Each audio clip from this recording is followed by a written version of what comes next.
ये बस्ती शहर से कुछ दूर उन गरीबों ने बनाई थी कि जिनके पास न तो कोई अपनी जमीन और ना ही अपनी छत थी। वक्त ने जब करण और अंजलि को गुर्बत की चादर में लपेटा तो वो भी इसी बस्ती में आ बसे। उस बस्ती में छोटी मोटी किराए की दुकानें तो थी, लेकिन मजदूरों और आने जाने वाले मर्दों के लिए कोई चाय की दुकान नहीं थी। करण को ख्याल आया क्यों ना वो यहाँ पर एक चाय की दुकान खोल ले। उसने अपने 2 कमरों के कच्चे मकान के आगे छप्पर बनाकर उसे चारों तरफ से ढक दिया और कुछ कुर्सियां और मेज डालकर एक छोटा सा चाय खाना खोल लिया। होटल का सामान उसके एक पुराने दोस्त ने दे दिया था, क्योंकि वो दोनों काफी लंबे समय से अच्छे दोस्त हुआ करते थे और हर जगह पर साथ ही जाया करते थे। करण की देखा देखी में उस बस्ती में और भी चाय की दुकान खुल गई, लेकिन करण की चाय की दुकान की तो बात ही कुछ और थी, क्योंकि यहाँ चाय अंजलि खुद अपने हाथों से बनाती थी। चाय बनाने का सामान चूल्हा वगैरह घर के आंगन में था और चाय की दुकान छप्पर तले, जहाँ चाय के शौकीन ग्राहक 2 घड़ी को खाली दूध पत्ती वाली चाय और गर्मा गर्म पकोड़े और समोसे मजे से खाते थे। करण की चाय की दुकान शाम 4 बजे खुलती थी और सुबह को बंद रहती थी। अक्सर बस्ती के मजदूर शाम के समय ही वापस आते थे। वो शाम को लौटते तो करण की दुकान से होकर जाते थे। धीरे धीरे यहाँ भी भीड़ बढ़ने लगी, चाय की लोकप्रियता भी बढ़ने लगी। आसपास की बस्तियों के लोग भी यहाँ मजदूरी करने आते थे। इस लोकप्रियता का कारण अंजलि के हाथों से बने पकोड़े और समोसे थे, जो इस कदर स्वादिष्ट होते थे कि इधर से शहर की तरफ जाने वाले भी अपनी सवारी रोककर ये पकोड़े और समोसे खरीद कर घर ले जाते थे। इसलिए अधिक काम के कारण हमें नौकरों को काम पर रखना पड़ा।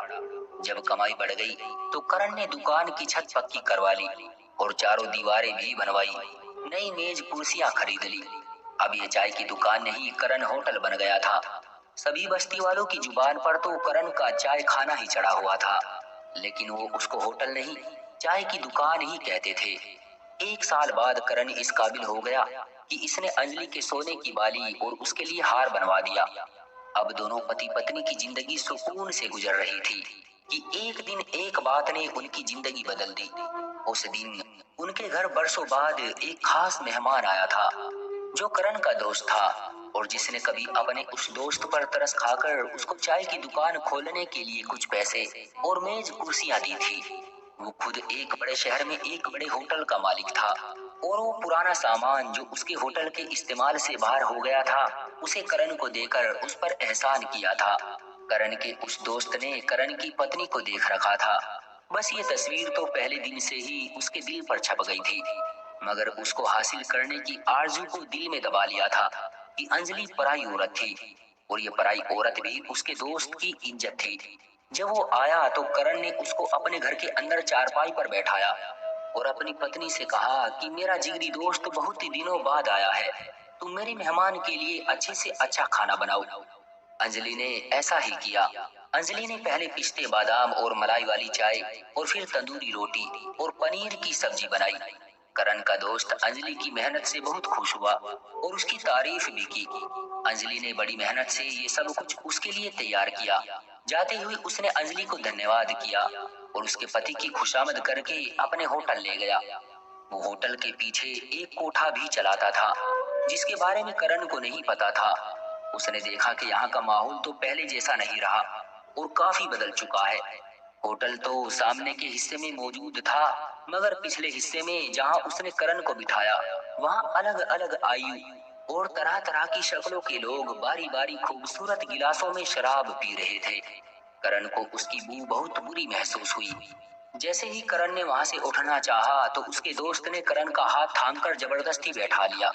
फिर उसने किसी को इशारा किया तो एक लेडी वेटर हाथ में ट्रे थामे आ गई और गिलास करण के होंठों से लगा दिया। करण ने उसको थोड़ा सा चखा, मगर उसको अच्छा न लगा। उसके दोस्त ने कहा, तुम्हें मेरी जान की कसम है, मेरी खातिर थोड़ा सा पी लो, दुनिया के सब गमों से आजाद हो जाओगे। करण ने कहा, मेरे दोस्त मुझे किसी तरह का कोई गम नहीं है। तभी दोस्त बोला कि प्लीज मेरे हाथ से पी लो। फिर उसने गिलास ट्रे से उठाकर उसके होंठों से लगा दिया। तो दोस्त की खातिर करण ने उस शराब को शहद समझकर पी लिया। थोड़ी देर में उसको नशा चढ़ने लगा और दिमाग को हल्का फुल्का महसूस किया। उसके बाद ये रोज का मामूल बन गया। उसका दोस्त तो करण के होटल आकर करण को अपने अड्डे पर ले जाता और करण को शराब पिलाता। और फिर ये आदत दिन ब दिन बढ़ती चली गई और फिर शराब और शबाब ने उसको कहीं का ना छोड़ा। ज्यादातर हर वक्त नशे की हालत में रहने की वजह से वो अपनी चाय की दुकान की तरफ से लापरवाह होता गया। अकेली औरत अंजलि के लिए चाय की दुकान संभालना बहुत मुश्किल हो गया। वो बाहर दुकान भी संभालती और अंदर किचन का काम भी करती, मगर ग्राहकों को चाय पकौड़े समोसे पेश न कर सकती थी। काम के लिए एक लड़का रखा, लेकिन वो भी कुछ दिन बाद भाग गया। दूसरा रखा, वो किसी भी दिन अचानक छुट्टी कर लेता, जिसके कारण होटल भी उस दिन बंद रखना पड़ता। उसके बाद तो फिर होटल हर दूसरे तीसरे दिन बंद ही रहने लगा, क्योंकि करण के मिजाज में बदलाव आ गया था। वो ग्राहकों से दूर होता गया। अगर कोई ग्राहक चाय में मीठे की कमी की शिकायत करता, करण बजाय उसकी शिकायत दूर करने के उल्टा ग्राहक पर ही बिगड़ जाता। अगर कोई ग्राहक समय पर उधार न दे पाता, तो भी करण उसको गालियां देता। उन बातों का असर ये हुआ कि उसके ग्राहक आहिस्ता आहिस्ता दूसरे होटलों में जाने लगे। और एक वक्त वो भी आ गया जब उसके होटल में कुछ लोग ही आते थे। ये वो ग्राहक थे जो अंजलि के हाथों के बने हुए पकोड़े और समोसे खाते थे, और इस बहाने अंजलि की कभी कभार एक झलक भी उनको नजर आ जाती थी। अंजलि ऐसे लोगों की उम्मीदों से बिल्कुल भी बेखबर न थी, क्योंकि वो इंडियन माहौल में पली बड़ी थी, जहाँ पति को भगवान समझा जाता है। यही वजह थी कि पति की बुरी हालत के बावजूद भी उसने किसी नौजवान की तरफ आंख उठाकर भी नहीं देखा था। आखिर में मायूस होकर उसके चाहने वाले भी दूसरी जगह जाने लगे और होटल बिल्कुल ठप हो गया। घर की खुशियां आहिस्ता आहिस्ता खत्म होने लगी। अंजलि के जेवर भी दांव पर लग गए। उसके बाद होटल का कुछ सामान बिका और आखिर में घर के अंदर के खाने पीने के बर्तनों की बारी आ गई। यूं छोटा सा सजा हुआ घर वीरान हो गया। करण जानता था कि अभी कुछ नौजवान अंजलि की एक झलक देखने के लिए होटल में बैठने की ख्वाहिश रखते हैं। वो ये भी जानता था कि अगर अंजलि चाहे तो उनके बुरे दिन खत्म हो सकते हैं। उसने बार बार अपनी पत्नी को इस तरह के इशारे भी दिए कि अगर मैं दुकान पर न बैठ सकूं, तो तुम खुद भी गल्ले पर बैठ सकती हो। इस तरह हमारी कमाई नौकर तो लेकर न उड़ेंगे, हम फिर से अपना कारोबार जमा लेंगे। उसकी पत्नी खूब समझती थी कि अब निकम्मा हो जाने पर उसका पति उसको मालिक की गद्दी पर ग्राहकों के सामने बिठाना चाहता है। आखिर एक दिन उसने अंजलि को साफ साफ कह दिया कि अब ये होटल तुम चलाओगी, किचन का काम नौकर करेंगे और तुम गल्ले पर बैठोगी और ग्राहकों पर नजर रखोगी। तुम ही चाय की दुकान को बाहर से संभालोगी। मैं अब पहले की तरह ये काम नहीं कर सकता। मेरी सेहत ठीक नहीं रहती है। अब जिंदा रहने की बस यही वजह बाकी रह गई है कि तुम ग्राहकों को खुद संभालो। ये कहकर उसने अंजलि को गौर से देखा। इतनी गरीबी के बावजूद भी उसमें भरपूर कशिश थी। बस जरा सा मेकअप की जरूरत थी। फिर उसने अंजलि से कहा कि वो अब मेकअप किया करे और कोई अच्छा सा सूट पहनकर ग्राहकों से पैसे खुद लिया करे। तभी अंजलि गुस्से से बोली, ऐसा तुमने सोचा भी कैसे? मैंने नहीं सोचा, मेरे दोस्त ने ये सोचा है कि गुर्बत को दूर करने के बहुत से तरीके होते हैं। उसने ही मुझको समझाया है कि मुसीबत से लड़ने का एक तरीका ये भी है कि तुम मालिक की गद्दी पर बैठ जाओ। थोड़ी देर में वो यही आने वाला है, ताकि तुमको भी समझाए कि औरतों को मर्दों के साथ काम करने की कितनी जरूरत है। उसने भी अपने होटल में वेटर औरतें रखी हुई है। देखो उसका होटल कैसे चल रहा है, हर वक्त ग्राहकों से भरा रहता है और दौलत पत्तों की तरह बरसती है। करण की बातें सुनकर अंजलि डर गई। उसने चौंक कर अपने पति की तरफ देखा और ये सोचकर उसकी आंखों से आंसू बहने लगे कि उसके पति की शर्म को, गैरत को हो क्या गया है।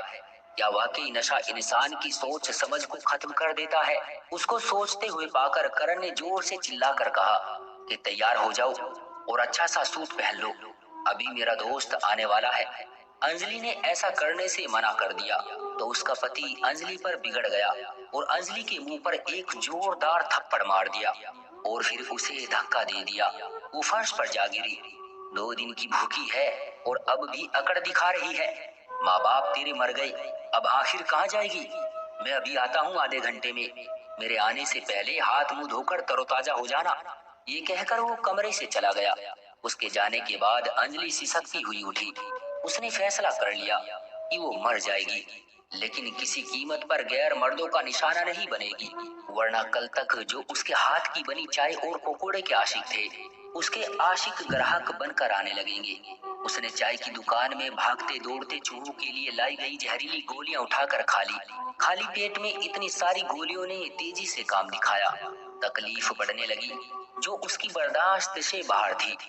उसका जी चाहा कि वो बाहर भागकर किसी को बता दे कि उसने जहर खा लिया है, ताकि कोई उसको अस्पताल ले जाए और उसकी जान बचा ले। उसने उठकर बाहर जाने की कोशिश की, मगर दरवाजे की दहलीज पर ही गिर गई।